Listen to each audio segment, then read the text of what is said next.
ناظرین، کشمیر بر صغیر کی وہ جنت ہے کہ جس کا نعم البدل پورے ایشیا میں کہیں نہیں ملتا۔ کشمیر کی اونچائیاں جتنی خوبصورت ہیں اس سے زیادہ وہاں کی وادیاں قدرت کا شاہکار ہیں۔ کشمیر کا دل فریب موسم، وہاں کی ہریالی، وہاں کی برف پوش پہاڑیاں اور وہاں پر بسنے والے لوگ، یہاں تک کہ کشمیر کے جنگلات کے سوکھے ہوئے درخت بھی اتنے خوبصورت ہیں کہ جن دیکھنے کے بعد بس زبان پر ایک ہی کلمہ جاری ہوتا ہے، یعنی تم اپنے پروردگار کی کون کون سی نعمت کو جھٹلاؤ گے۔ محترم سامعین، کشمیر کی خوبصورتی کے بارے میں جتنی بھی باتیں کی جائیں وہ کم ہی لگتی ہیں، کیونکہ اللہ تعالیٰ نے اس خطہ سرزمین کو دنیا سے الگ ہی حسن عطا کیا ہے۔ اس سرزمین کی مثال ایسے ہی ہے جیسے بہت سی خواتین کے درمیان عروسی لباس میں ملبوس کوئی خوبرو دلہن۔ اور آخر کون تھا وہ شخص جس نے اس حسین و جمیل دلہن کو خدا کے چھپے ہوئے خزانوں سے نکال کر دنیا کے سامنے پیش کیا اور اسے جنت ارضی بنا دیا؟ سامعین، آج کی اس ویڈیو میں ہم آپ کو بتائیں گے کہ کشمیر کی وادی کیسے وجود میں آئی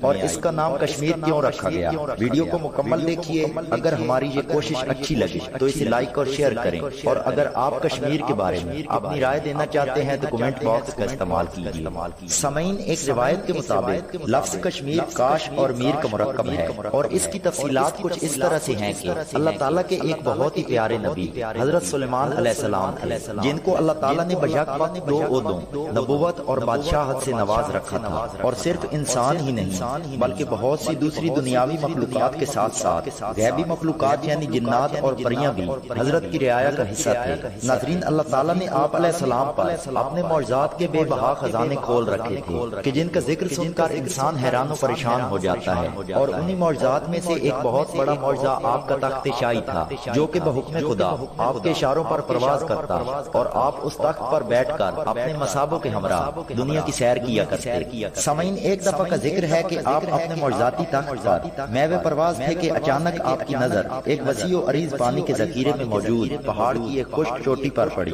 اس خطے کو دیکھ کر آپ نے تخت کو چوٹی کے اوپر اترنے کا حکم دیا۔ چنانچہ جب آپ کا تخت اتر گیا تو آپ نے اس چوٹی پر کھڑے ہو کر جب آس پاس کا جائزہ لینا شروع کیا تو آپ کو حد نظر پانی ہی پانی دکھائی دیا۔ آپ علیہ السلام نے جب یہ خوبصورت منظر دیکھا تو آپ بہت خوش ہوئے، اور پھر اچانک سے وہیں وزراء کے ساتھ مشورے کی ایک میٹنگ تشکیل دی، اور اس میٹنگ کے دوران آپ نے فرمایا کہ اگر اس جھیل سے پانی کو خارج کر دیا جائے تو اس کی تہہ سے ایک بہت ہی حسین و جمیل اور زرخیز وادی نمودار ہوگی، اور اس وادی میں انسانوں کی آبادی ممکن ہو سکے گی۔ سامعین، حضرت کا یہ ارادہ دیکھ کر پہلے تو تمام مصابوں نے خوشی خوشی آپ کی ہاں میں ہاں ملا دی۔ پھر اچانک سے ہی ایک سوال پیدا ہوا کہ آخر اس سمندر نما جھیل سے پانی کو نکالے گا کون؟ چونکہ اس میٹنگ میں حضرت کی رعایا میں سے بہت سی مخلوقات کے سردار موجود تھے، اور انہی سرداروں میں جنیت کا سردار جس کا نام کاش جن تھا وہ بھی موجود تھا، اور ساتھ میں پریوں کی ملکہ جس کا نام میر پری تھا وہ بھی موجود تھی۔ لہذا جنات کا سردار کاش،